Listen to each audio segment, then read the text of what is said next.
Luca at Mathon Games at Spiel 2024, and we've just finished a demo of Sibille, which is a game by you, Luca, right? And your team? Yeah, that's our first project running now on Kickstarter. Your first ever game? Your first? Actually, we had some other side projects before. Okay. But this is the first one we really believe in so much that we're putting our a lot of time and money on the line. Yeah, so we are fully in, all in on this one. We're really committed because we are getting excited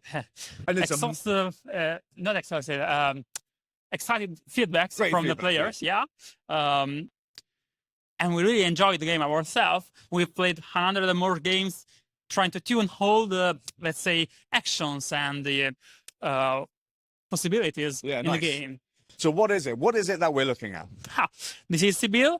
This is a competitive board game for 2 to 4 players, in which player will play as fortune tellers. And they will do whatever fortune tellers usually do. So they have a cool deck of tarot cards, which is actually an action selection mechanism. Mm-hmm. They have to secure customers to, get their payment because fortune tellers gotta live somehow. They want to make some money. Yeah. And spend those money to purchase artifacts, trinkets to set up a good studio. Yeah, of course. Because it's an investment. It will attract more customers sooner or later. They will also want to gain fame, power, and riches. Nice, excellent. And that is the object of the game, right? We're looking for fame, power, riches. Yeah. And I can see when we were playing the game that we have this variable objectives, right? And so to win the game, you need to complete 2 of these. Is that correct? That's correct. And since there are 4 of those, and by fulfilling just 2 of them, you can win the game. You can craft your own strategy into the game, and each other player will likely have a different strategy with respect to yours, and you will be trying to guess their own strategy and predict their moves, as a real fortune teller would. Yeah, right.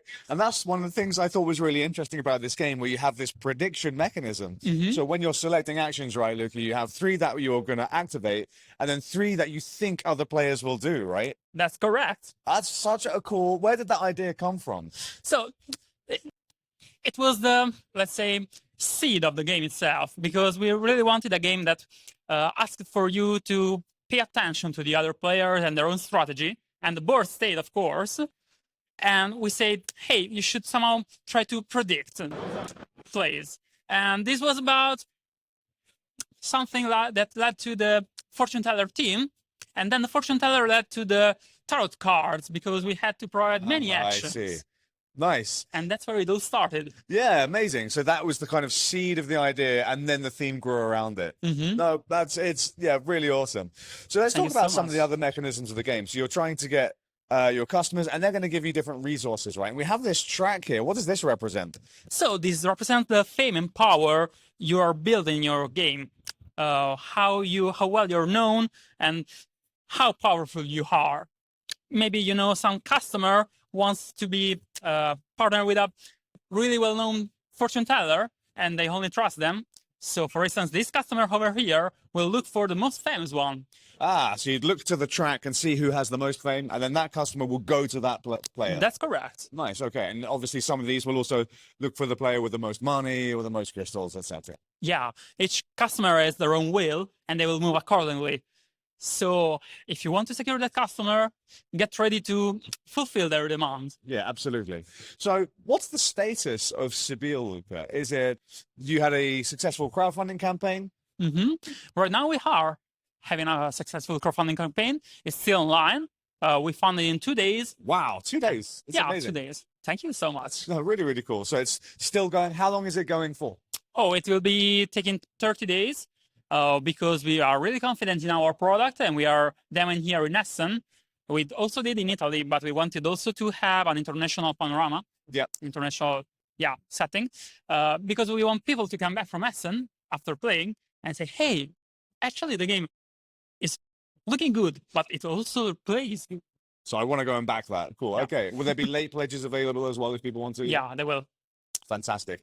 So how close to the end of development are we? I mean, do you have an expected timeline for fulfillment? We do. The hardest part of fulfillment is actually delivering the product to the backers. The logistics and... Yeah. We expect it to be done by summer 25. Okay, summer 25. Yeah. Cool. Of course, since cost of shippings are really volatile, this might end 1 to 2 months later. Okay, potentially, but that's what usually Kickstarter is. Yeah, okay. But and that's why we are cutting off prices for deluxe editions, which are the most appealing to us and the ones we really want to give to the tables of the players. Yeah, really show off the game to its maximum potential with this production, right? It is really beautiful. And this is representative of the deluxe edition, right? Yeah, that's correct. We have metal coins in it, foil tarot cards. Yeah, metal coins. Yeah, metal. Wow, Jingle. nice.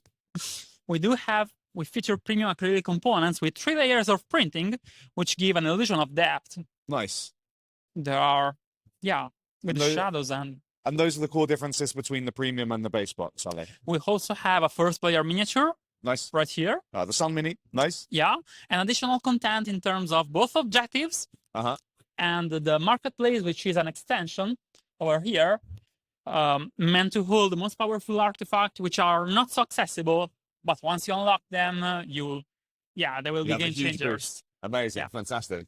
Look, we really enjoyed our playthrough. So thank you so much for inviting us and thank you for spending time with us. We thought it was absolutely fantastic. So we appreciate that. It was brilliant. And if you liked this game, maybe you should check out Sibille online and go check out the crowdfunding campaign while you still can. And if you liked this video, absolutely you know what to do, which is hit the like button and hit the subscribe button. And I predict that you'll have a good time in the future watching Board Stupid's content. We'll catch you again real soon. Thank you so much. Thank you. Board game reviews for you and me. Board Stupid, here's what you should play and see.